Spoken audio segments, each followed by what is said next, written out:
Eh bon Dieu, chat, ben, y a pas d'intro dans le... Aujourd'hui, spécial iRox. Et let's go, on est lancé dans cet épisode spécial iRox. Ouais, on a zappé l'intro, j'avais pas le time la team. Aujourd'hui, on va droit au but. Je me suis dit épisode spécial. Vas-y, on zappe l'annonce, on démarre direct dans le cœur du sujet. Et voilà, aujourd'hui, je vais m'exprimer sur ce que tous les athlètes subissent tôt ou tard dans leur carrière. C'est le revers de la médaille, sauf que moi j'ai pas eu de médaille, j'ai juste fait une performance à mon niveau. Et l'idée aujourd'hui, c'est de pouvoir parler à tête reposée et à cœur ouvert pour vous livrer mon expérience vécue à Rotterdam. Je vais vous parler de mon avant, mon pendant et mon après course. De l'eau a coulé sous les ponts beaucoup, parce que ça fait, on est le 29, donc ouais, ça fait exactement un mois et un jour que la course a eu lieu. Et aujourd'hui, je me sens en mesure de m'exprimer correctement. Ma réflexion a mûri à ce sujet. Et aujourd'hui, on va dire que je suis en mesure d'expliquer le comment du pourquoi. Donc voilà, je me suis dit que ça pourrait être intéressant. Et je sais que la dernière fois que j'avais fait le spécial Aerox pour Marseille, ça avait plutôt bien marché. J'avais eu des retours qui étaient vraiment cool. Donc voilà, et je vous avoue que c'était pas forcément prévu que je le fasse celui-là. On m'a posé la question, et puis après j'ai fait un sondage et ouais, donc il y avait un petit peu d'attente là-dessus. Alors let's go, cet épisode est pour vous. Et aujourd'hui, je vais mettre carte sur table, la team. Donc restez à l'écoute, restez jusqu'au bout, restez avec moi ensemble. Je vais également répondre à vos questions que vous m'avez posées sur les réseaux, parce que oui, je vous ai sollicité notamment sur Instagram, et je vous avoue, la team, au début, je me suis dit, jamais les gens s'en fichent, jamais des gens qui font des Aerox, il y en a plein. Des gens qui font des courses et qui ratent leur truc, il y en a encore plein. Donc pourquoi les gens ils vont te poser des questions? Franchement, c'est lambda, tu vois. Et j'ai été surpris, je me suis un peu sous-estimé, et vous avez été plus ou moins nombreux à m'écrire. Alors j'ai pas eu non plus 50 questions, on est d'accord, hein. Un jour ça viendra peut-être, un jour je vais m'y faire, ça va arriver. Mais voilà, j'ai eu 5-6 questions, donc c'est plutôt cool. Mais voilà, moi que j'en ai 5, 6, 8, 30, 50, ça ne change rien, et j'aimerais toujours prendre le temps de vous répondre, parce que ça fait aussi partie de mon métier, et que c'est un métier que je fais par passion, j'ai choisi cette vocation. Donc ça sera toujours un véritable plaisir, ce n'est que du love avec vous la team. Aujourd'hui un sujet moins gay que d'habitude forcément, même si j'en parle avec le sourire, j'en parle pas comme si ça m'avait touché, mais parce que si je suis quelqu'un pour ceux qui me connaissent, je suis très taquin, j'aime faire des blagues, j'aime rigoler, elles sont pas toujours drôles, certes, mais voilà, ça fait partie de moi, je suis un peu comme ça, et voilà, ce sujet sera peut-être un peu moins happy que d'habitude, parce que vous savez, rien ne s'est passé comme prévu. À l'heure où j'enregistre aujourd'hui, c'est vrai qu'avant je n'ai rien publié. J'ai fait zéro contenu, zéro podcast, à part depuis quelques jours où j'ai posté une vidéo de mon entraînement, et où j'ai fait une story sur 100% perf.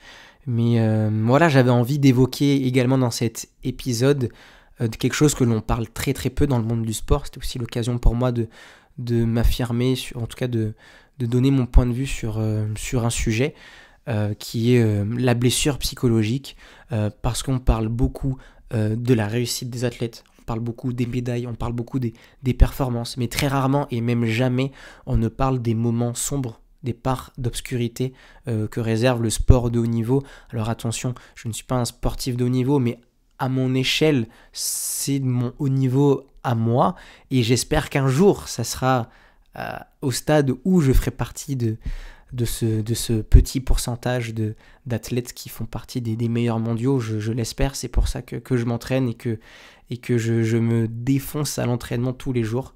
Donc voilà, j'ai envie de parler de cela, aussi en tant que coach.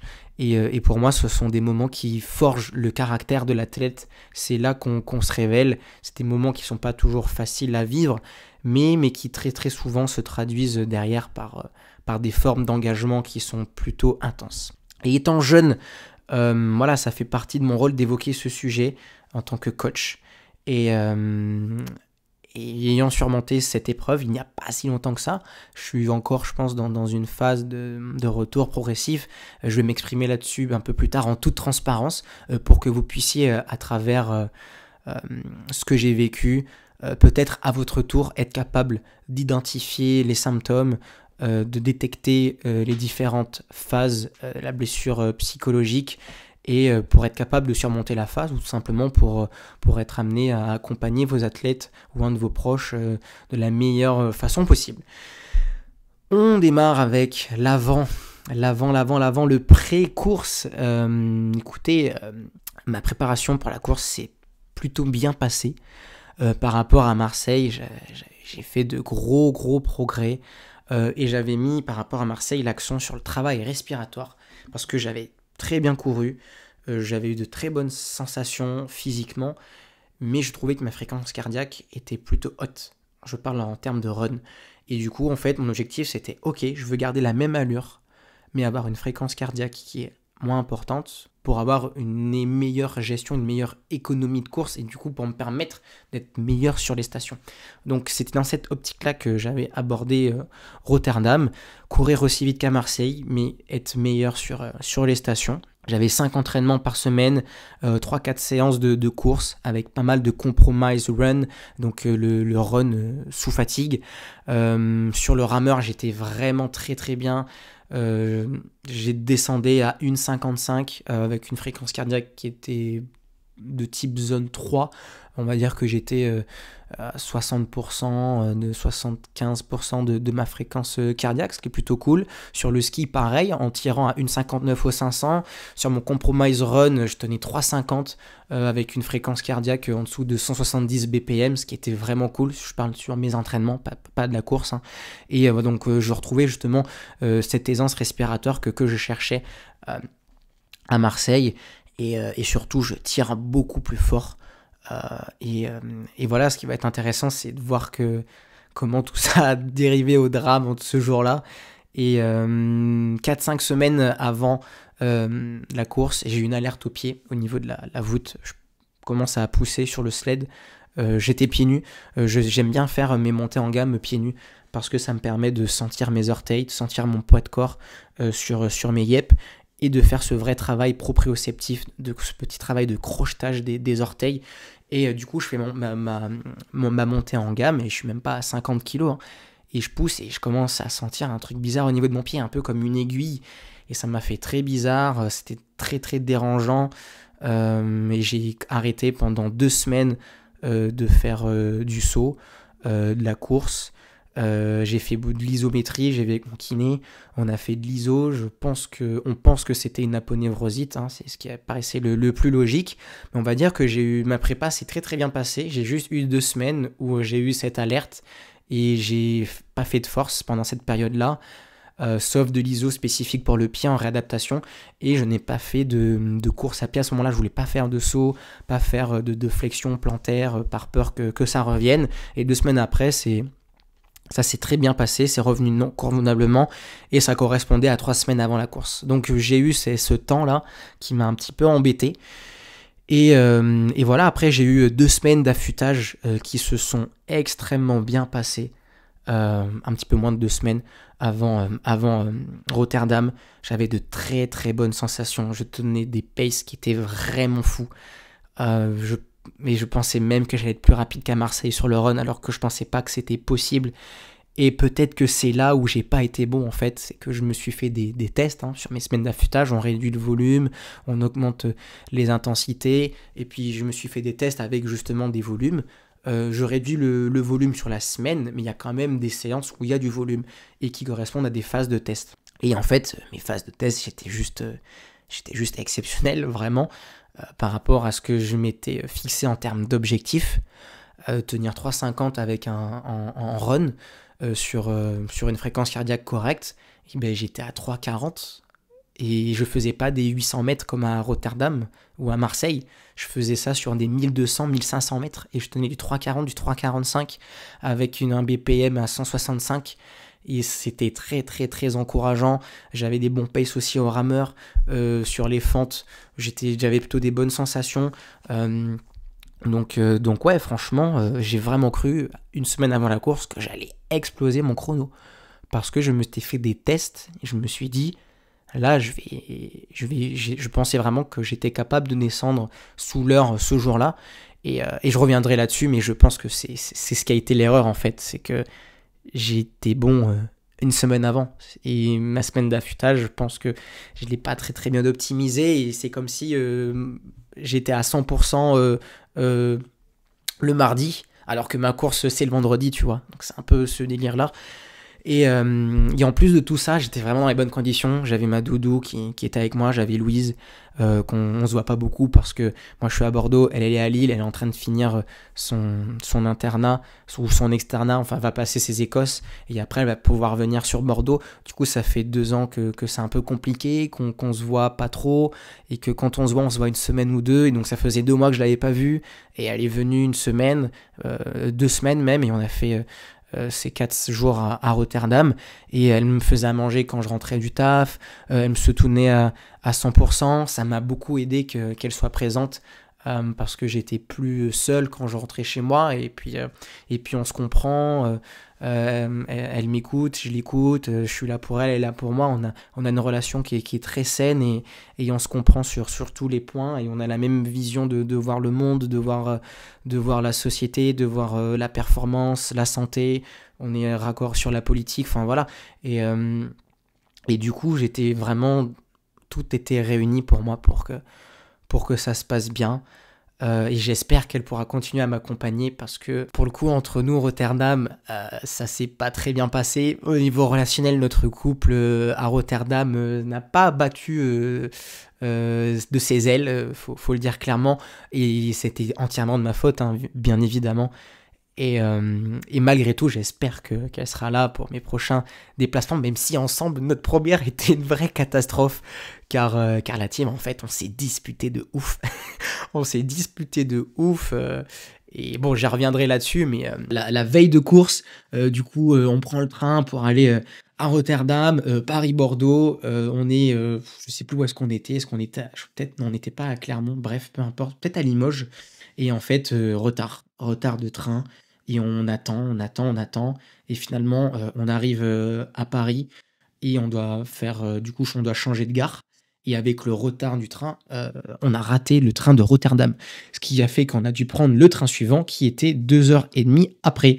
Donc au lieu d'arriver, moi j'avais calculé à peu près arriver 17h à l'hôtel, et ben on est arrivé à 21h à l'hôtel. Et du coup, ben, j'ai pas pu faire ma session de décrassage. Et j'ai décidé du coup de faire une petite séance à la place à l'hôtel parce qu'il y avait une salle de musculation. On avait un hôtel de ouf, la team, vraiment c'était une dinguerie, et j'ai essayé de prendre ce qui était dans mon budget forcément, mais il y avait plus cher et il y avait pas forcément moins cher. Rotterdam, c'est pas, franchement, si vous voulez faire des économies, c'est pas la meilleure des villes, hein, franchement, mais l'hôtel il était fou. Il y avait en Espagne, il y a les mercados, je pense que vous connaissez, c'est les marchés où il y a plein de stands, plein d'artisans, et c'est souvent des bouts à manger, des bars, et voilà, il y a un bar espagnol, il y a un bar vietnamien, il y a un bar coréen, un bar burger, et ben dans le hall de l'hôtel, il y avait ça, tu vois, donc le soir, on se mettait bien, tu vois, après la course, bien évidemment, en tout cas, on a essayé, et voilà, donc c'était fou, et je pense que c'est ça qui a été ma première erreur. Pas le choix de l'hôtel, la séance de 21h à 22h que je me suis fait une petite séance de mobilité, et après j'ai couru un peu, j'ai fait un peu de vélo, je pense que c'était une erreur, ça a été ma première erreur, j'aurais dû juste faire ma mobilité, ma visualisation, parce qu'en gros, si tu veux, j'étais fatigué du voyage, on était fatigué du voyage parce qu'on avait attendu, et puis après le temps passe, il est 21h, on est debout depuis 7h30 du matin, ça commence à faire beaucoup, et en fait j'aurais juste dû me faire une sieste. Tu vois, ce qui s'est passé, c'est que j'étais fatigué, j'ai fait une séance en étant fatigué. Avec du recul aujourd'hui, je sais que c'était une erreur, j'aurais juste dû caler une sieste, faire un peu de mobilité, et c'est tout, tu vois. Et bon, voilà, bref, j'apprends de mes erreurs, mais avec le stress, la fatigue, voilà, j'ai fait des choix que je n'aurais clairement pas conseillé à mes athlètes. Donc, les amis, faites ce que je dis, mais pas ce que je fais. Clairement pas, les gars, faites vraiment pas ce que je fais, parce que ce jour-là, franchement, avec du recul, j'ai fait que des mauvais choix, et ça a été terrible.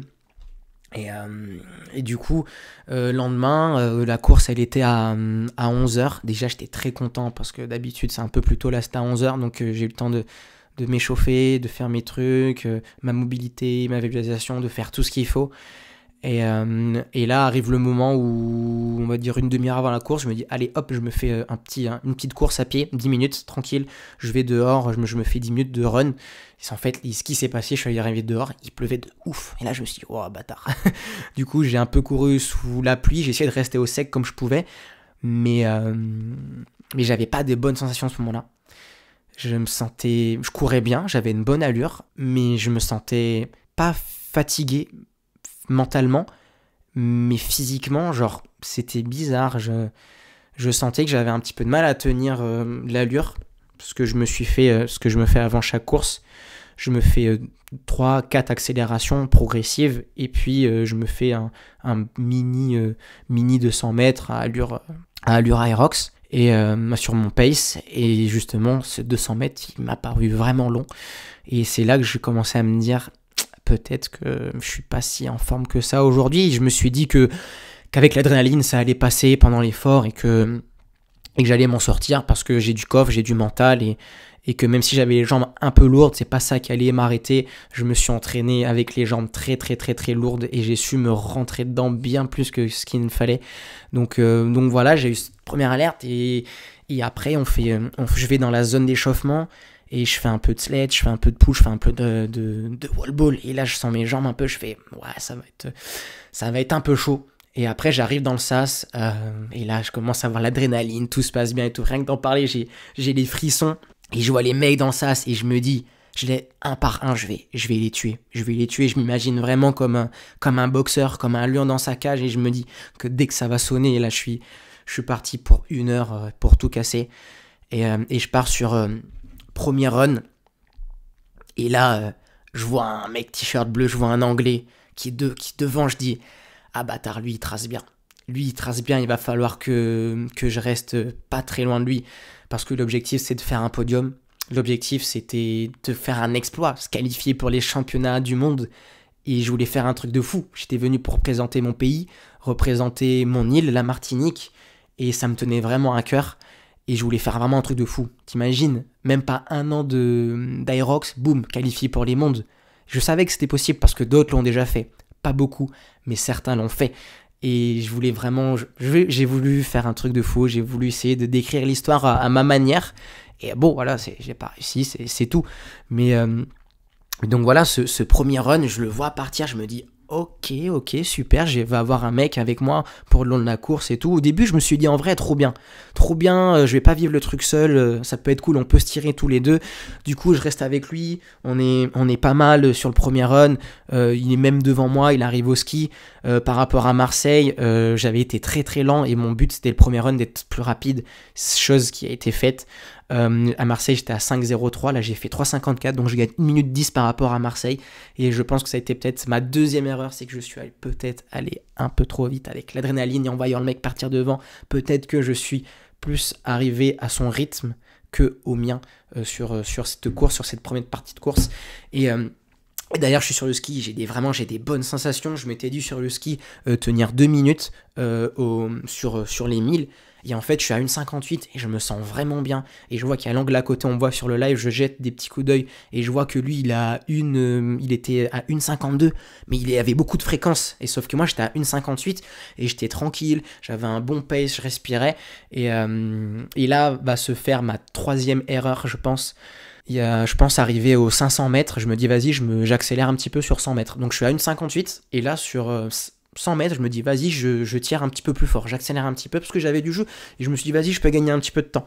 Et du coup, je suis descendu à 1,45 à ce moment-là, et après je suis redescendu un petit peu, enfin je suis remonté un petit peu pour trouver mon pace à 1,55, 1,56, et ça a été ma troisième erreur clairement, parce que j'avais du jus et je l'ai gaspillé sur le ski, alors que peut-être que j'aurais dû le garder sur le run. Et pour le coup, j'ai été plus rapide qu'à Marseille. J'ai gagné 13 secondes à ce moment-là par rapport à mon record de Marseille, 1h05, 30 secondes. Et par contre, là, c'est le début de la décadence, parce que le run d'après, je suis à 3,37, ce qui en soi est déjà super bien. À Marseille, j'avais fait 3,16. sur le run. Et là, je perds du coup 21 secondes. Donc je gagne 13 secondes au ski, mais j'en perds 20 sur le run d'après. Donc au final, je perds 10 secondes en fait. Donc voilà, ça a été une erreur. Et puis là, j'avais les jambes un peu lourdes. Et puis il y avait toujours l'anglais. J'essaye de rester derrière lui. Je passe devant. Je repasse devant. Il passe devant. On se suit un peu comme ça. Et franchement, c'était trop cool. Et puis on arrive au sled, il est toujours devant moi pour le moment, je me suis dit franchement je reste tranquille, je m'emballe pas, mais juste je le colle et je reste un peu à son rythme. Et là le push, ça a été vraiment l'enfer à Marseille. Et je m'étais dit, stratégie, ok, petite fréquence, mais rapide et explosive, agressive au sol. Et je pense que j'ai une ligne qui accrochait vraiment. Je m'en suis pas rendu compte sur le moment, mais c'est après pendant la course où je me suis senti, en termes de ressenti, je me suis dit... Là, j'ai pas poussé 150 kilos. Là, en termes de résistance, il y avait plus. Et je suis beaucoup plus rapide qu'à Marseille, sur le sled encore une fois. Donc d'une minute, je vais une minute plus qu'à Marseille. Par contre, après le sled push, c'est le début du cauchemar, clairement. J'ai été trop rapide. Je gagne une minute sur la station, mais derrière, je fais un run catastrophique. Je descends à 3,56. J'étais à 3,29 à Marseille après le sled push. Et là, je commence à courir 4 minutes au kilo. Et là, à partir de là, je sais que tous les runs vont être durs. Et là, le run après le sled, il était vraiment horrible. Et j'ai eu des sensations, je me suis dit, mais c'est dur. Et je me suis dit, allez, c'est pas grave, on serre les dents. Allez, je reste toujours aux côtés c'était un Anglais, un Irlandais, enfin peu importe. Et on arrive au pool. Et au pool, il est toujours devant. Et c'est là la descente aux enfers, le pool monstrueux, c'était monstrueux, j'étais lent. Oh mon Dieu, j'étais 30 secondes plus lent qu'à Marseille. Et pourtant je suis plus rapide que lui, mais ça a été mon erreur en fait. Et de façon générale, mon erreur, c'est que je me suis trop focalisé sur lui. En fait, j'avais tellement peur que ce mec me double et me pique la place que je me suis dit, il faut que je sois à tout le temps à ses côtés. Alors qu'en fait, il avait une technique dégueulasse, c'était pas un crossfitter. Quand j'arrive sur le rameur, oh là là, il avait une technique, mon Dieu, c'était horrible. Et en fait, j'aurais dû garder mon pace, je l'aurais rattrapé à ce moment-là. Et sur les wall balls, je m'étais dit, si j'arrivais au wall ball en même temps que lui, c'était sûr que je le fumais, c'était sûr. Il m'aurait fait des wall balls dégueulasses, il aurait pris des no-reps à droite à gauche. Et moi, sur les wall balls, j'ai beaucoup progressé, je suis très content du travail que j'ai fait. Donc voilà, ça a été mon erreur, je me suis focalisé sur ce mec-là, alors que j'aurais dû rester sur ma bûche, j'aurais dû rester sur ma stratégie, garder mes paces, surtout que j'étais fatigué du voyage, j'étais fatigué de la veille, du train et tout, donc objectivement, je pouvais pas espérer faire la même performance qu'à Marseille sans me défoncer encore plus, donc voilà, et puis il y a eu tout le symbole, peut-être que certains l'ont vu sur le live, où je passe enfin devant l'anglais. Je me dis sur ce run-là, vas-y, je le passe devant lui, pour lui mettre un petit coup de pression et lui dire t'inquiète, je suis là mec, regarde. Et en fait, du coup, je passe devant lui, je rentre dans la rock zone, et là je me retourne parce que je vois à peu près où il est. Et je me dis, bon, je le vois pas, ok, je continue d'avancer. Allez, on va vers les burpees. Et là, je vois le push, je vois les wall balls, je vois le rameur, je dis mais... il n'y a pas les burpees. Et là, je me refais la carte dans ma tête, je visualise, et je me rends compte que, en fait, l'entrée des burpees, c'était juste après le début de la rock zone. Et par rapport à Marseille, la disposition est un petit peu différente. Et je me suis souvenu de ça. Du coup, j'ai dû faire demi-tour vers les burpees. J'ai perdu, je pense, 40 secondes facilement. Et là, je vais au sol. Je fais mon premier burpees, je jump, et là, je glisse. Mon pied, il part. Je glisse sur ma réception. Et c'est à ce moment-là que je vois l'anglais qui est au fond là-bas et qui fait ses derniers burpees. Et là, mentalement, ça a été le coup de trop. Ça a été la guillotine. Clairement, j'ai vu ça et là, mon mental il a pris un très très gros coup. La descente aux enfers continue. Mais je me dis, allez, je me relève. Les burpees, je suis fort. Je suis capable de faire des grands sauts. Et en fait, c'est le fait que j'ai glissé, ça m'a fait tellement mal. Le fait d'avoir raté l'entrée, j'ai sauté beaucoup moins bien qu'à Marseille. Mon cardio il monte, je commence à m'arrêter, à être essoufflé, alors qu'à Marseille je m'étais pas arrêté du tout. J'avais un pace plutôt lent, des bons sauts bondissants sans m'arrêter. Et là je me suis arrêté 2 fois pendant 5 secondes pour respirer. Et sûrement à cause de la fatigue, tout simplement. Et c'était même pas le stress, c'était même pas la pression, juste j'étais plus fatigué. Et par rapport à ma forme du moment, je suis allé beaucoup trop fort. Par rapport à mon potentiel, peut-être que j'avais un très très bon pace et que j'aurais pu faire 1 heure, mais pas ce jour-là, clairement pas ce jour-là. Et du coup, après les burpees, tout mentalement était très très dur parce que j'arrive sur le rameur, je vois qu'il rame comme un porc et moi je rame plutôt bien, j'ai une bonne technique, je tiens les paces que j'avais voulu, j'étais à 1,55, j'ai pas cherché à accélérer, je voulais juste faire descendre ma fréquence cardiaque, je suis redescendu à 1,45, à 130-145 BPM sur le rameur en étant à 1,55, ce qui est très très très correct. Et derrière le run d'après, encore un enfer, le cauchemar s'enchaîne, mon point fort devient ma faiblesse, de ce que j'aime le plus dans l'aérox devient ce que je déteste le plus, et je passe de à prendre du plaisir à détester la course. Et là, je me demande ce que je fais là, je sais que niveau chrono ça va être dur, je regarde pas trop, mais je regarde ma montre, je vois que je suis à 4,20 au kilomètre, et je sais que c'est pas du tout les allures que je voulais, et pourtant j'étais dans le dur, je me donnais, tu vois, et j'étais à 4,15, alors qu'à Marseille, quand je me suis donné, j'étais à 3,25, mec, ce qui me faisait 3,16 sur le run. Donc ouais, ça a été un gros coup au moral de regarder la montre et de voir que j'étais à 4,25. Je me suis dit, mais mec, qu'est-ce que tu branles? T'as des mecs qui te doublent, d'habitude c'est toi qui doubles les gens, et là ça a été très très dur. Et Farmer Carry, très bizarre, la disposition, fallait faire 2 allers-retours, alors qu'habituellement tu fais juste un aller-retour, tu fais juste 2 fois 100 mètres, et là en fait fallait faire 4 fois 50 mètres, donc c'était assez bizarre, j'ai dû faire un aller-retour en plus, du coup j'ai été un peu plus lent, voilà, et puis les mecs me doublaient aussi, Marseille mec, j'ai fait que doubler, et là les mecs me doublaient, donc mentalement c'est différent, c'est l'inverse de tout ce qui pouvait m'arriver, quoi, de mieux. Et en sortant des farmers, je regarde la montre, je vois le temps, et par rapport à ce que j'avais visé, je savais que c'était mort. Je fais les fentes, horrible, j'avais mal au quadri, mais ça encore ça va, ça passe, tu vois. Mais là avec le coup, mentalement, c'était vraiment un cauchemar. J'ai pris aucun plaisir à souffrir. Habituellement, je crie et je suis dans la souffrance, mais je prends mon pied, je prends du plaisir. Un peu ce côté sado, et tu sais que tu souffres, mais tu sais que tu vas y arriver et tu sais que c'est bon. Là, je souffrais et je prenais aucun plaisir. Et j'étais même en colère sur la course, quoi. J'étais en colère de pas prendre de plaisir, de faire les fentes une par une et de pas kiffer l'instant présent. Et puis il y avait le live et tout, et je pensais aussi à ça. Je me disais, putain, voilà, les gens ils voient Mathis et ils voient ça, tu vois. Et finalement tu penses aux proches, et voilà, je sais qu'évidemment voilà, ma mère, mon père, ils sont fiers, tu vois, ils ont vu le live, ils étaient trop contents, ils ont senti que c'était dur.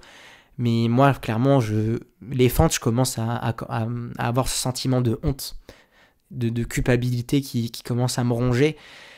Et bon, le run avant les wall balls, j'en parle même pas. Je suis à combien? Je suis à 4,15 sur le run, donc grosso modo, sur le kilo, je pense que ça va me faire 3,35, quelque chose comme ça. Et là, sur les wall balls, je vois 1h02 sur ma montre affichée. Et je sais que je ferai même pas un podium, tu vois. Au début, j'y ai cru avec les fentes. Je me suis dit, ok, on peut quand même espérer faire un podium. J'avais vu la veille que y avait un premier provisoire, au classement provisoire, il avait fait 1h02 et 20 secondes. Donc je savais qu'il fallait que je sois en dessous de 1h02 ou que je sois pas très loin des 1h02 pour faire un podium. Et quand je vois qu'à ce moment-là, il me reste 3 minutes 30 pour espérer égaler mon record. Mais en fait, j'étais pas venu pour battre mon record, j'étais venu pour le classement. Et du coup, j'ai laissé tomber. J'ai fait une série de 15, je crois. Et au début, je me suis dit, allez, vas-y, on fait les wall balls, on termine. Je fais une série de 15. Et là, je regarde ma montre et je vois que le temps défile. Et je vois que Et je vois que ça va être très compliqué. Ça a été les pires wall balls de ma vie, clairement. Je me suis senti comme une merde sur le floor. J'avais honte. Je pensais au live. Franchement, j'avais envie de partir. J'avais envie de quitter. J'avais même pas envie de finir les wall balls. J'avais envie de m'isoler, d'être dans mon coin. J'avais envie de me barrer. Mais voilà, avec le live, je me suis dit que ça serait pas cool. Du coup, je suis resté jusqu'au bout. Puis il y avait ma chérie aussi qui est venue pour me voir. Et je me suis dit que ça serait pas cool non plus, tu vois. Donc pour eux, je suis allé jusqu'au bout du mieux que je pouvais. Mais voilà, je faisais...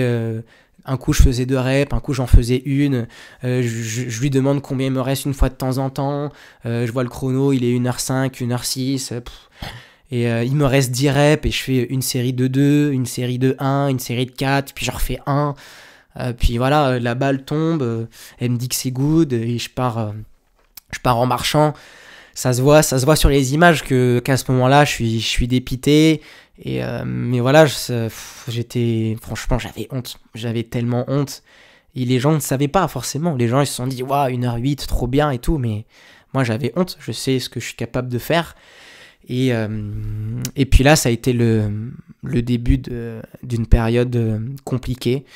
En m'accrochant, je pense que j'aurais pu faire moins de 4 minutes au wall ball et peut-être égaler mon record, je pense, mais ça n'aurait pas suffi pour ce que j'étais venu. Je fais 1h08, 20 secondes, je fais 3 minutes de plus qu'à Marseille, ce qui en soi est plutôt correct dans l'ensemble, si on prend les choses avec du recul, c'est plutôt correct. Mais le lendemain, il y a je sais pas quoi, c'était un Irlandais ou un Hollandais qui fait 59 minutes. Et du coup, les 3 premiers, en fait, ça fait 59, 1h01 et 1h02, la référence que j'avais. Donc quand j'ai vu ça le lendemain, j'avais un seum de ouf. Parce que du coup, si j'avais battu mon record de 3 minutes comme j'avais espéré faire, j'aurais été sur le podium. J'aurais peut-être pas fait les mondes, je me serais pas qualifié pour les mondes, mais j'aurais fait un podium pour mon deuxième Aerox en solo. Ça aurait pu être complètement fou. Mais voilà, comme m'a dit ma chérie, Louise, elle m'a dit, parce que j'avais fait un post où en fait, le 28 février, il y avait les planètes qui s'alignaient. Et c'est un événement qui est hyper rare, qui arrive tous les 150 ans, même plus que ça. Et elle m'a dit, en même temps, c'est normal, il y a 7 planètes, plus toi, ça fait 8. Et du coup, elle me taquinait un peu comme ça. Et voilà, avec du recul, j'ai vraiment fait n'importe quoi. J'ai fait que des mauvais choix d'entrée de la veille de ma course à toute la course. J'ai fait que des mauvais choix. J'ai voulu rester à côté de l'anglais ou de l'irlandais, qui d'ailleurs, lui, il a fait 1h06. Donc, et en plus, ce mec, il a triché. Alors ça c'est le scoop, c'est une dinguerie. Sur le live, on le voit tricher. Et c'est flagrant en plus parce qu'il y a des gens qui connaissent pas forcément les standards. Et on va dire qu'ils trichent, mais ils sont pas conscients de ce qu'ils font. Par exemple, sur les burpees, les pieds doivent être toujours ramenés au niveau des mains et les mains elles doivent être toujours ramenées au niveau des pieds. Et on n'a pas le droit de faire un pas, on peut se déplacer que en sautant. Et il y a des gens qui, des fois, avec la fatigue, puis ils savent pas trop, quand ils posent les mains, il y a une distance qui est pas respectée, une certaine distance qui est pas respectée. Quand ils vont faire le saut, des fois, ils vont faire un petit pas pour aller au sol. Et en fait, en faisant ce petit pas-là, on peut se prendre des no-reps, on peut reculer de 5 mètres. Sur les fentes, vous faites une fente, le genou touche le sol, extension complète, et on enchaîne comme ça. Et vous devez vous déplacer en fente. Et on peut pas se déplacer, on peut pas faire une fente, 3 petits pas, une fente, 3 petits pas. Et c'est ce qu'on voit clairement sur le live, j'ai revu après, parce que Louise, elle m'a dit que le mec, il a triché de ouf. Et en fait, on voit en plus qu'il fait ses burpees, mais ça se voit qu'il gruge de ouf, parce que le mec, il fait pas juste 1 ou 2 pas, il va au sol, il fait son saut, il fait un grand pas, un deuxième grand pas, il va au sol en grugeant 50 cm à chaque fois, et quand il y a on voit, c'est un truc de ouf, et quand il y a les juges qui arrivent, là, hop, ça revient bien, et il répond les standards, et pareil sur les fentes, le mec, il gruge de fou, il fait des pas, quand il arrive au niveau des juges, c'est parfait, c'est carré, et quand j'ai vu ça, franchement, ça m'a dégoûté de ouf. Au début, je me suis dit, viens, vas-y, un peu en mode frère, on se tire la bourre et tout, mais heureusement que j'étais pas sur les burpees et les fentes en même temps que lui, parce que franchement les amis, je lui aurais fait un croche-patte, les steaks, le mec, j'aurais fait un croche-patte, c'est tellement pas cool, tu vois, et il y a des gens qui abusent de ça, et en même temps, il manque de bénévoles et l'Aerox a besoin de se structurer là-dessus pour être sûr que tout le monde respecte les standards et que tout le monde soit au courant. Et en soi, j'ai envie de vous dire, les gens qui sont pas au courant des standards, moi je m'en fiche. C'est pas des gens qui vont me battre, c'est pas des gens qui vont faire 1h10, mais les gens qui connaissent les standards, qui courent de la même manière que moi, qui ont le même niveau que moi, qui prétendent à la même chose que moi et qui grugent de ouf comme ça. Franchement, moi je trouve que c'est ignoble. Enfin, le mec il n'a aucun mérite, son temps n'a aucun mérite et même en trichant comme ça, il me bat même pas sur Marseille. Je me suis dit ça m'a rassuré quand même. Et ce mec, c'est juste une escroquerie pure. Et franchement, j'espère que je le croiserai un jour sur une course parce que ce jour-là, je pense que ça va me vénère de ouf et il y a moyen que mon temps soit dinguerie, tu vois. Et pour le coup, je ferai en sorte d'être en forme de fou.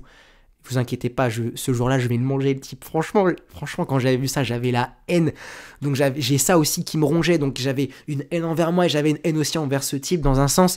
Et le pire, c'est qu'en soi, je peux même pas lui en vouloir parce que c'est aussi la faute des juges et c'est aussi la faute de l'organisation qui ne fait pas correctement respecter les standards. Donc voilà, ça veut dire que Missier savait très bien, Chabin, Pucci ou qu'a fait ça. Pourquoi tu fais ça, frère? En tout cas, bravo à lui, t'as fait 1h06, mec, j'espère que t'es fier de toi. En attendant, j'espère quand même que la prochaine fois que je te croise, j'espère que tu te feras manger des no-reps, ça me fera plaisir. Voilà, le message est passé et vous sentez que j'avais besoin de m'exprimer là-dessus quand même. Mais voilà, du coup, l'après-course, la pression s'écroule d'une certaine manière. Je fonds en larmes de fou. Je pense même pas à mon temps en fait, ou à mon objectif. J'ai pris un coup sur la deuxième partie de course et j'étais nul. Mentalement, j'ai été nul. J'ai été très très nul et je le savais. Et je m'en voulais dans un sens d'avoir pas abandonné, mais de n'avoir pas su faire preuve de résilience et de détermination comme je l'avais fait à l'entraînement. Mais avec le recul, je sais que j'étais fatigué ce jour-là. Je ne l'ai pas perçu ce jour-là, cette fatigue. Mais je discute avec Louis, je discute avec des potes et ils me disent mec, c'est normal. Et oui, c'est normal. Mais voilà, ça n'empêche que je culpabilisais. J'ai complètement lâché. Habituellement, je reste dans le combat. Mais là, franchement, en gros, j'ai pris une droite et je suis tombé KO en 10 secondes, quoi. Je sais de quoi je suis capable et sur le moment, je me dis, gars, tu t'es entraîné comme un fou. Tu as investi de ton temps. Tu as investi de ton argent, tes émotions, tu as fait des sacrifices sur ton perso. Et voilà la course que tu fais. Et voilà ce que j'ai renvoyé comme émotion aux gens. Les gens ils se sont dit, mince, il a fait 1h08. Les gens ils se sont dit, ouais, tant de ouf, mais mince, il a pas réussi son objectif. Et voilà, j'étais dans un état un peu d'incompréhension. Je me demandais pourquoi, qu'est-ce qui s'est mal passé. J'ai fait des mauvais choix, certes, c'était sûrement pire qu'à Marseille, mais j'ai pas su rester dans ma bulle. Et puis voilà, le voyage la veille qui joue énormément. Mais voilà, j'ai mal géré ma course et j'étais pas apte, pas comme d'habitude. Et du coup, je me refais tout. Il y a tout qui passe dans ma tête. J'essaie de me comprendre pourquoi j'étais cramé nerveusement, pourquoi j'ai pas tenu. Et en boucle toute la journée. Et le lendemain, ça a été une très très dure pour moi et pour Louise. Parce que du coup, c'est un peu le moment où la pression descend, où on peut enfin profiter correctement de l'un et de l'autre parce que j'ai plus mes objectifs perso, puis on peut profiter de la ville sur une journée. Et en fait, Louise, elle me parle et j'arrive même plus à l'écouter parce que quand elle me parle, mon corps est là, mais mon esprit est ailleurs, je suis absent, je suis complètement vide en fait, vide d'émotions, vide de pensée envers elle, envers moi, et mon corps et mon esprit étaient totalement dissociés. Et on s'est disputé de ouf parce que justement elle sentait que j'étais pas là. Je lui accordais pas la même attention qu'habituellement. Quand on discutait, elle devait répéter parce que j'entendais un mot sur deux. Je l'écoutais même pas. Je l'entendais juste marmonner et j'étais en mode qu'est-ce qu'elle me parle, je m'en fous. En fait, j'avais pas envie de parler, tout simplement. Mais j'avais besoin qu'elle soit là pour moi. J'avais besoin de ça et ça aurait été pire si j'avais été seul. Et et je lui montrais plus aucune attention, elle me pose une question, je suis incapable d'avoir une réflexion, je suis incapable de faire un choix. On doit choisir un resto, habituellement c'est toujours moi qui check les restos, en plus elle avait pas trop le temps de préparer le voyage, et du coup j'avais dit t'inquiète, je m'en occupe, je gère et tout. Et en fait, j'ai cherché pendant 3 heures un resto, et à la fin je lui ai dit écoute, je sais pas, choisis toi. Et du coup on s'est disputé parce qu'elle aussi elle aime pas choisir, ça c'est le côté féminin, vous aimez qu'on prenne le dessus, vous aimez de façon générale, les femmes vous aimez que avoir un homme qui prenne des décisions, un mec qui sait prendre ses responsabilités, vous aimez ça. Moi j'étais plus du tout comme ça, et j'étais pour elle, j'étais horrible, j'étais insoutenable je pense, et du coup j'étais dans cette incapacité à faire des choix, et ça c'est vraiment un marqueur de blessure psychique. Pendant 3 semaines, j'avais du mal à faire des choix. Je changeais d'avis tout le temps, 1000 fois. On cherche un resto pour manger, je sais pas, on me pose une question, il faut faire soit comme ça, soit comme ça. J'ai dit, je sais pas, tu peux faire les deux. J'arrivais pas à me prononcer. Et franchement, même encore il y a quelques semaines, j'étais un peu comme ça. Et du coup, le lendemain de course, c'était un peu space. Et oh putain, en parlant de space, on s'est dit, vas-y, on se fait un kiff, tu vois. Vas-y, on va acheter des space cakes. On s'est fait un kiff. On s'est dit, on est à Rotterdam, il faut qu'on tente, tu vois. C'était l'expérience. Comment vous dire que on a fait une belle connerie. Donc, encore une fois, faites ce que je dis, pas ce que je fais. Et en fait, on voulait tester, tu vois. On voulait ça un peu par curiosité, envie de découverte, tout simplement, en tant que jeune être humain qui découvre la vie. Et on a pris 3 cookies. Et du coup, on lit le truc. Ok, normal dose, c'est un cookie. Mais pour ceux qui n'ont jamais consommé, on conseille un demi, voire un quart de cookie pour commencer. Donc c'est ce qu'on fait, on prend un demi. On part à l'hôtel, on était genre à 15 minutes, on s'est dit, il y avait écrit que ça peut faire effet à partir d'une demi-heure, et ça peut aller, les premiers effets peuvent être ressentis, voire même jusqu'à 2-3 heures après la première ingestion. Du coup, on se dit, vas-y, on le prend là, et on a 15 minutes de marche pour aller à l'hôtel, on va à l'hôtel tranquille. On prend un demi, on arrive à l'hôtel, on se pose tranquille, on met de la musique, on chill, on parle un peu, mais je suis quand même toujours absent, donc ça change rien. Et au bout d'une heure, il se passe rien, du coup, on se regarde, on se dit, en fait c'est nul, ça se trouve ça marche pas. Du coup on se dit, vas-y, on reprend une moitié de cookies. Du coup on se retrouve à une dose chacun. 1 heure après, il se passe toujours rien. Je commence à chercher un resto et tout, et vraiment il se passe rien du tout. Rien de rien. Ça fait 2 heures qu'on a pris la première dose, il se passe rien. Du coup on se dit, écoute, on bouffe le dernier et puis on va manger tranquille au resto. Un resto qui était pas très loin. Du coup on se retrouve à 1 dose et demie. Sachant que pour une première consommation, un quart c'était déjà bien, il conseillait un demi. Du coup on va au resto, on se retrouve au resto, on a pris une bière chacun, on se pose, on prend la bière, et là il se passe un truc de ouf. On commence à sentir le cerveau qui frétille, ouf, et tout. Et là on commence à voir que ça fait 3 heures après la première ingestion, et on avait lu que jusqu'à 3 heures après on pourrait avoir les premiers effets. Et donc là on s'est dit, ok, on va arrêter de boire l'alcool. Franchement on a bu une gorgée, on a dit, ok, on se stoppe, ok, on va prendre à manger, et après on va à l'hôtel, tu vois. Et les amis, il s'est passé un truc de fou, parce que quand on est retourné à l'hôtel, oh là là, il s'est passé des trucs. En plus, dans mon état, je pense que ça m'a pas aidé, parce que j'ai remis en question de fou, mais même pas sur moi, sur mon existence. Genre, c'était vraiment un truc de ouf. J'ai senti mon corps quitter la pièce. Genre, j'ai senti mon esprit même quitter mon corps. Les amis, je suis prêt à mourir maintenant, clairement. Et je vous déconseille de faire ça. Même 3 heures après, restez à un cookie, un demi-cookie, vraiment. Sinon, franchement, c'était le lendemain. Oh là là, le mal de crâne et tout. Oh là là là là, le lendemain du coup, 48 heures après la course. Oh, le délire de fou. C'était vraiment un délire. Enfin bref, 7 jours après la course, mes pires coachings de ma vie. Franchement, j'avais zéro motivation pour m'entraîner, zéro motivation pour entraîner les autres, et j'étais pas à l'écoute du tout, alors que pour moi c'est la base du métier. En tant que coach, en tant qu'entraîneur, il est primordial, il est important d'avoir une écoute active pour percevoir les émotions, percevoir les pensées de nos athlètes, pour leur donner le meilleur feedback possible. Et en fait, je faisais semblant que ça allait bien, je faisais semblant d'écouter et j'animais, mais j'étais vide de l'intérieur. Et quand je rentrais à la maison, Louise, elle était partie pour continuer son cursus universitaire. Là, elle n'est pas là. Je suis seul. Je suis chez moi, je suis seul et je fais rien de mes journées. J'arrive même pas à bosser sur mes projets. Pas envie de faire de vidéos, pas envie de faire de contenu, pas envie de faire de podcasts. Je mangeais mal, je commandais n'importe quoi, je mangeais n'importe quand, n'importe comment.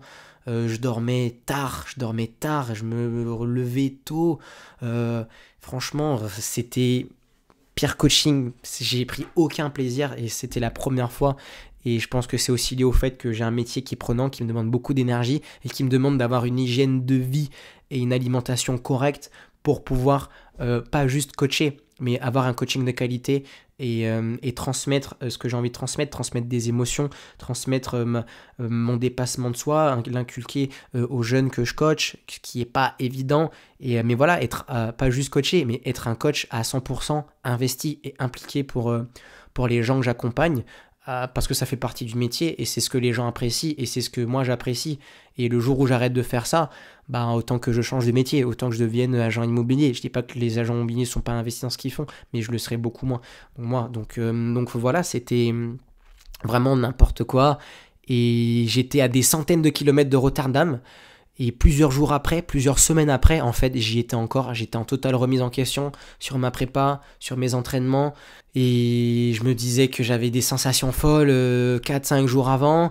Donc, est-ce que j'étais trop optimiste de vouloir faire partie de ces 1% des athlètes ce jour-là qui se qualifient pour les championnats du monde? Sûrement, c'est sûr que j'ai vu trop grand ce jour-là. Et j'aurais dû me dire, non, t'es pas en forme, ça sera pas aujourd'hui, fais juste une course en mode chill. Et j'ai quand même voulu m'obstiner et j'ai pensé performance. Et voilà, est-ce que le rêve s'arrête pour autant aujourd'hui? Certainement pas. Est-ce que je me qualifierais pour les mondes cette année? Je n'y pense pas. Peut-être que là, j'aimerais faire une course en mai et une en juillet. Peut-être que je le ferai. Peut-être que j'y vais y arriver. Mais on va dire que mon ambition est moins grande cette année à ce sujet-là et que je préfère me focaliser sur les années à venir. Je reste encore un athlète très très jeune dans ce sport. Je suis encore en développement. Là, j'ai repris les entraînements cette semaine. J'ai repris un nouveau cycle et je me surprends sur mes ressentis, sur mes pace en run. Ma fréquence cardiaque de réserve durant l'effort, elle est très très très très bonne. Et je discute avec Louise et je me dis, j'étais excellent là avant ma course et là je suis excellent. Vraiment, il y avait vraiment tout, rien qui voulait. Ce jour-là, il y a tout qui allait mal, il n'y a rien qui voulait se passer. Donc voilà, pour revenir sur ce que je disais, une semaine après Rotterdam, je me dis, allez vas-y, je vais reprendre l'entraînement. J'avais fait une pause, je devais faire 16 minutes de rameur, donc nouveau cycle, nouveau test et tout. Je vais faire 16 minutes de rameur, test max de watts. Et je fais 2 minutes, et franchement j'en avais marre. J'ai arrêté, ça me saoulait. Je me dis, bon allez vas-y, on n'abandonne pas, c'est pas ton style, t'es persévérant. Du coup je fais une pause, je vais boire de l'eau, tranquille, je discute un peu avec les copains, les potes qui étaient à la boxe, et je repars. Et je mets un petit peu d'intensité, 2 minutes après, je m'arrête. Franchement, pas envie. J'étais à 2 minutes au 500, j'étais à 175 BPM, je me suis dit, là ça va pas. Là ça va pas, normalement ce pace-là, je monte à peine à 155 BPM, tu vois. Et même à Marseille j'étais à 1,55, je suis descendu à 145 BPM, 150, j'ai réussi à descendre à 145 BPM à ce moment-là. Et c'est là que j'ai compris que je venais de subir une blessure plus que physique. J'ai compris que c'était mental à ce moment-là. Et j'ai compris que j'allais mettre beaucoup de temps à me remettre de Rotterdam. Et alors j'ai tout coupé pendant 2 semaines et j'ai repris l'entraînement il y a seulement quelques jours. On est samedi, j'ai repris lundi dernier. Et la vérité, c'est que ça m'a fait du bien. Ça m'a fait beaucoup de bien. J'ai retrouvé goût à l'effort. J'ai pris du recul. Là, je suis en mesure de vous parler avec beaucoup de recul, beaucoup de réflexion sur ce qui s'est passé. Et il y a 1 ou 2 semaines, j'aurais été incapable d'avoir ce discours-là.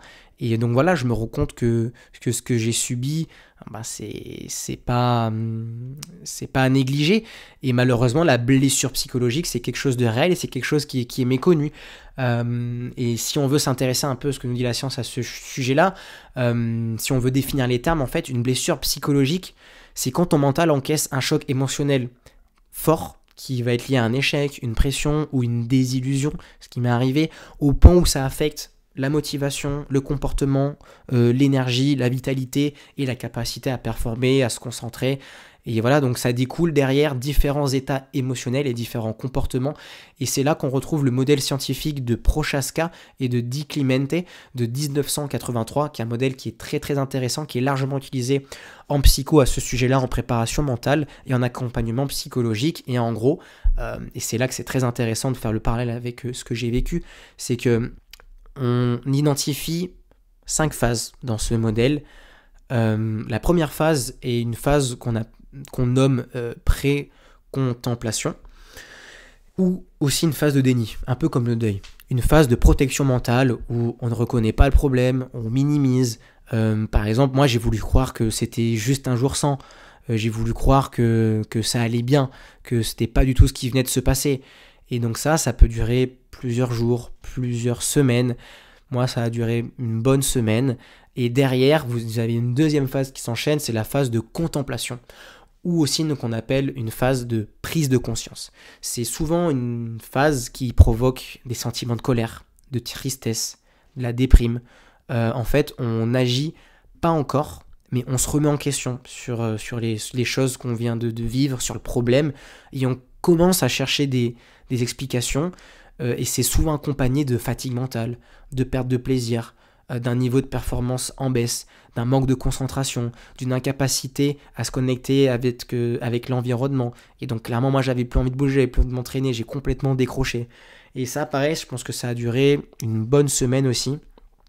Et d'ailleurs, vous avez une troisième phase. Cette phase-là, c'est ce qu'on appelle la phase de préparation ou encore la phase de lutte intérieure.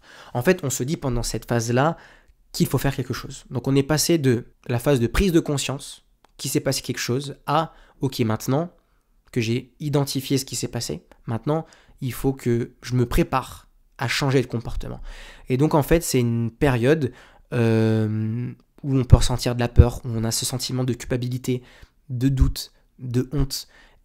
C'est une phase où on se sent peut-être plus légitime aussi. C'est une phase où on se demande si on va tout arrêter. Et c'est une phase de prise de décision.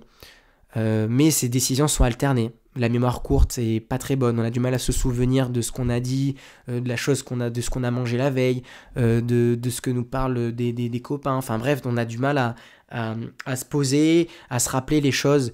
Et ça a été clairement mon cas. Moi, je m'en suis voulu, je me suis remis en cause. Et toute ma préparation, tout à tous les niveaux. Et c'est aussi également une phase de syndrome dépressif, du coup, on s'isole, on reste dans son coin, on est très peu bavard. Et bah, moi, étant seul ici à Bordeaux, je suis très souvent isolé, du coup, ça aide pas forcément. Mais quand je vais au CrossFit des Graves, il y a toujours les copains, ce sont des collègues. Mais sur le papier, ce sont juste des collègues. Mais au fond, on est bien plus que ça. On est une vraie famille. Je les considère vraiment comme des amis.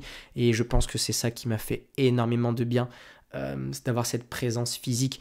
Oui, on a toujours des proches sur qui on peut avoir un support, avoir de l'aide. Mais par exemple, moi, je suis de Martinique. Ma famille est là-bas. Je suis à Bordeaux. Ma copine est à Lille. Ma sœur, elle est passée une semaine. Physiquement, il n'y a que là-bas que je peux avoir cette aide et ce soutien.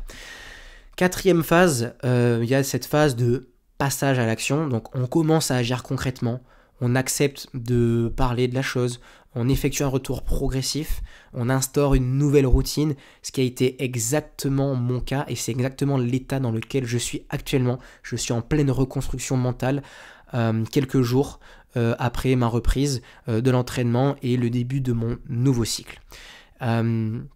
Cinquième et dernière étape, du coup, c'est l'étape de maintien et aussi l'étape d'acceptation.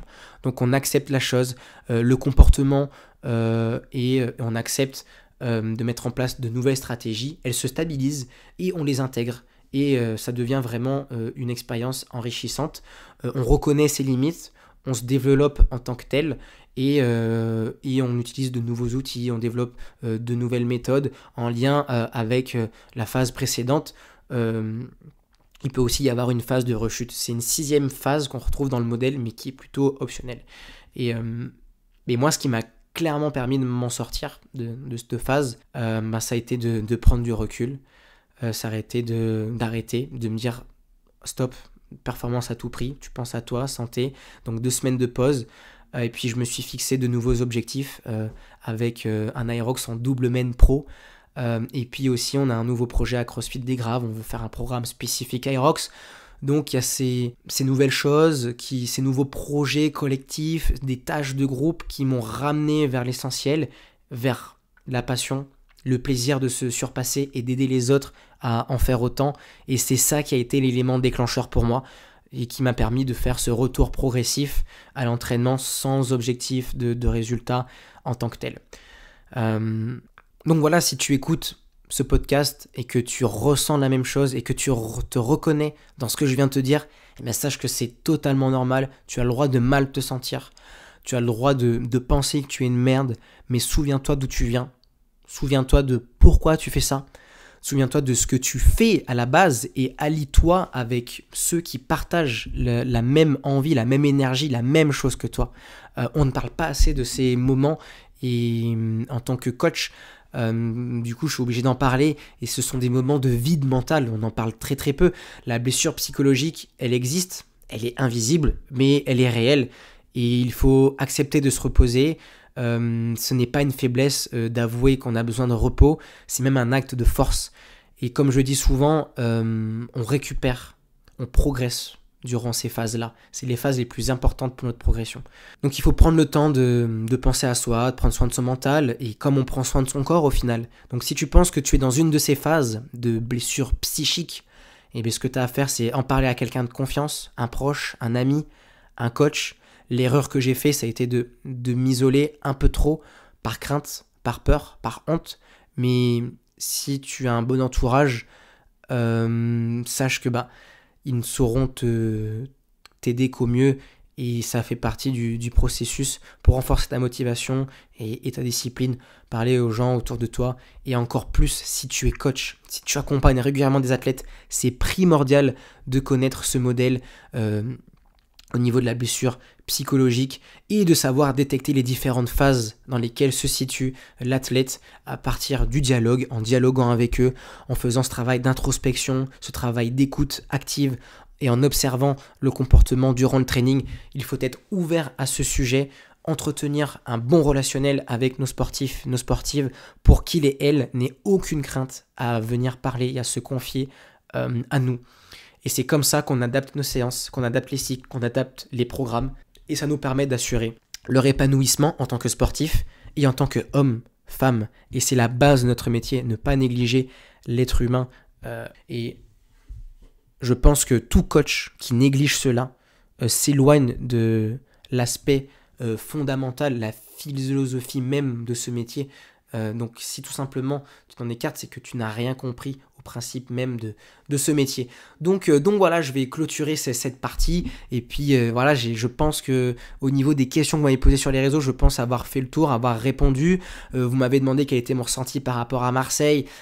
Du coup, tu as compris que c'était une catastrophe. Est-ce que je compte en faire un jour? Évidemment, c'est une question qui m'a été posée. Évidemment que je compte en refaire un.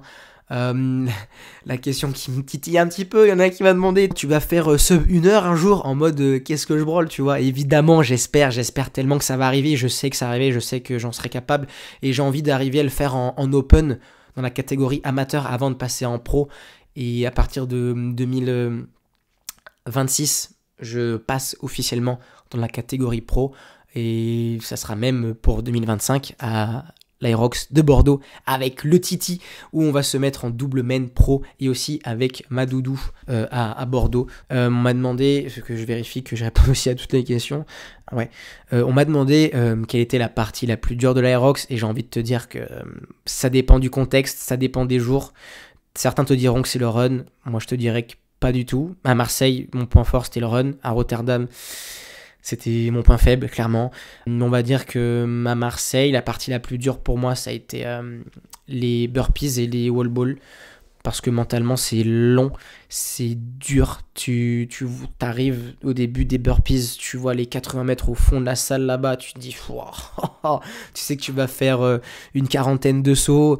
C'est dur, mentalement, c'est dur, c'est très répétitif. Tu vas au sol, tu te relèves, tu sautes, il faut garder de l'explosivité pour garder la même amplitude de saut, de longueur sur chaque jump.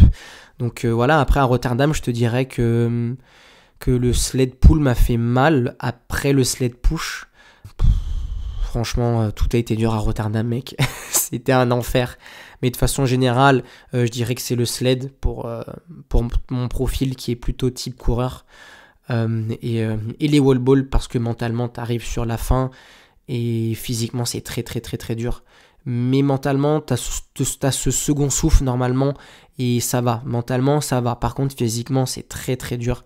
Tu descends en squat complet, il faut regarder de la coordination, il faut être précis, toucher la cible. Il faut penser à pas mal de choses à ce moment-là. En fin de course, il faut être lucide. Donc ce serait peut-être l'élément le plus dur, la variable la plus compliquée à gérer, ta fin de course avec les wall balls. Voilà, je vais conclure les amis, ça fait à peu près 1 heure là que j'enregistre.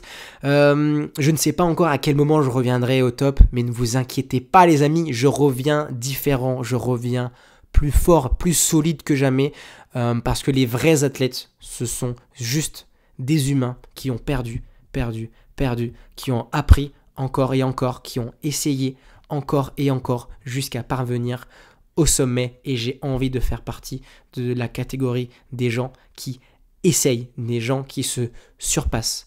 Je suis un loser et je n'ai pas honte de le dire parce que c'est en perdant, c'est en tombant qu'on se relève et qu'on revient plus fort. Merci de m'avoir écouté, merci pour tout le love que vous m'avez envoyé. Mathis est de retour, de nouveaux contenus arrivent très très très prochainement sur 100% Perf. J'espère que vous allez être au rendez-vous, soyez prêts les amis, il va se passer des choses folles.